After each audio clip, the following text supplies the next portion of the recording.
சித்தப்பன் பால் மாடு வாங்கிட்டு வா பால் மாடு வாங்கிட்டு வான்னு உசுர வாங்குறான், சிக்க மாட்டேங்குது பால் மாடு. என்னப்பு பால் மாடு தானே இந்த இருக்குல்ல இதா அதுக்கு ஏன்டா துணியை போட்டு முடி வச்சிருக்க? பொம்பளை மாடுடா. பொம்பளை மாடா? டேய் அதுக்கு பாட்டுக்கு பேண்டுக்கிட்டு மோண்டுக்கிட்டு காத்தோட்டமா திரிஞ்சு அதுல போய் பொம்பளை மாடு ஆம்பளை மாடு துணியை பத்தி வச்சிருக்கடா மூதேவி.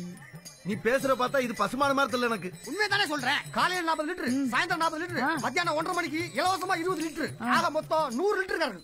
இது பால் மாடா? அத பாலோட ஏத்துற டேங்கர் லாரியாடா? ஏன் அப்படி புழுதுற புழுகுனி பள்ளிக்கு பிறந்தவனே? அண்ணா எங்க ஆத்தா சக்கமா சத்தியமா இது பசுமாடு தானே. சக்கம்மா சத்தியமாவா? டேய் கோட்டு இந்த ஒட்டு உன் நெத்தியில இருக்க பொட்டு ஜக்கம்மாலாம் சொல்ற பார்த்தா இது பூம்பு மாடா? குடுகுடுப்பக்காரனா நீ?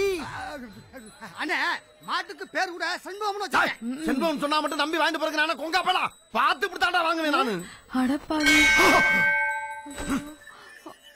பிக்காளி பயலே, காளமாட பசுமாடுன்னு சொன்னது இல்லாம செண்பகம்னு பொம்பளை பெற சொல்லி ஏமாத்த பாக்குற நீ. துணியை தூக்கி பாத்துட்டீல, மரியாதை செம்பத்தை வாங்கிட்டு போ, இல்ல முழுசா ஊர் வச்சு சேர மாட்டேன். முடியாதா? முடியாது முடியாது. என்ன செண்பகம்னு அவனை கட்டி பிடிச்சு கத்துறா? இவன் தான் என்ன செண்பகம் கேட்டு அடிக்கிறா?